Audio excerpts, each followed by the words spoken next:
noticed that I will have a slower pace and tone in this interview because we've just experienced a beautiful sound bath with our new friend Janice here at Serendipity Sounds, and just want to have a few minutes to talk about what we've experienced and also why it's part of your passion and your background. Okay. So we found you because we are searching for some of that, some serenity, and we enjoy a sound bath. So take us through where we are. We're in Bali, I should mention, but how did Serendipity Sounds come to be and be in this location? That's a good question. It was serendipity. Of course it was. It always is. It always is.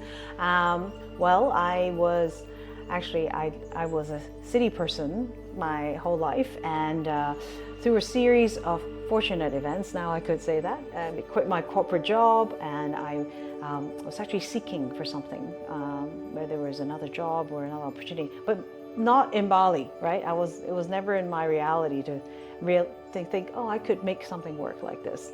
And definitely nothing in spirituality or sound. But I had started becoming very curious about the power of our minds and meditation. I had just discovered Tony Robbins, and so all that was kind of, the timing was all kind of working out. And so at that point, when I quit my job and I was looking for something, and I couldn't find anything, and nothing was working. It was very surprising because I really thought it was no problem to find another job or something. And through an event, I just randomly met a friend in it, but now looking back at it, it was not random, right?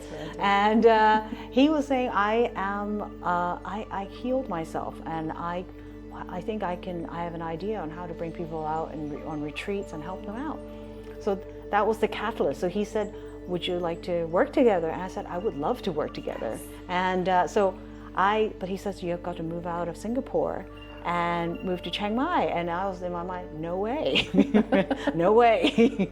But I said, but the call for adventure was there. So I left, and then I went for 10 days. And after 10 days, I packed everything up, sold everything, and left. I left with 2 suitcases, and I went on a nomadic journey. Yes. So that led me on a journey of understanding myself. Mm-hmm. So it was about a year where I really learned what I needed to kind of deconstructed my perception of what I define as me and success, and what it means to be able to live without a job, so to speak, right?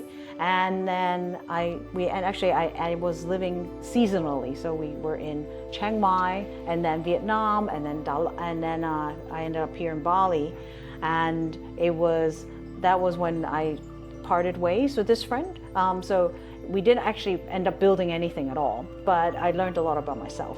So I was in Bali, and Bali is one of those magical places. And it's true, you can eat, pray, and love here. And so you meet the right people here, just as we met, yes. Right? And so the person I was sharing a villa with at the time, she goes, well, if you're seeking what you do, you should find what brings you joy, right? And I said, that sounds so frivolous. And simple. But simple, right? And I just I was so skeptical even then, even though I had been on my journey, I was like, find what brings me joy. I'm already doing yoga and drinking coffee all day. Like, I'm really joyful, right? And she's like, no, you got to find what brings you true joy. And so I was like, okay. So when I really looked deep inside, I said, well, whenever I sing, I feel really happy. I can't explain it, but at that time, I've only really done karaoke. So So I was like, hey, I'm going to look for maybe a singing coach, right? You have a beautiful voice for having only done karaoke at the time. Yes, okay, thank you. This is amazing. So I was like, maybe I'll look for a vocal coach to teach me how to sing. And I was looking around, but I'm in Bali, so couldn't find any vocal coaches. But I found a ton of sound healers, right? And they were all saying, we can show you how you can activate your voice, how you can use sound to heal. And I had never even experienced this then, right? So there was a training that was happening, and I thought, this sounds like fun. So I'm gonna go follow the joy. I'll do what sounds like fun.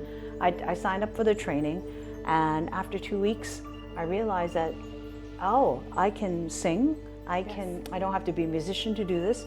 I'm just, banging on pots and pans, and people feel good, right? Feel good. Yeah, and I get to help people. And that was really what started the whole thing. So at first it was just, I'm just gonna do this as a hobby, see who can feel something, or who I can help. And then one thing led to another, and I feel like this is how the universe answers. Like when you're on the path, things are easy.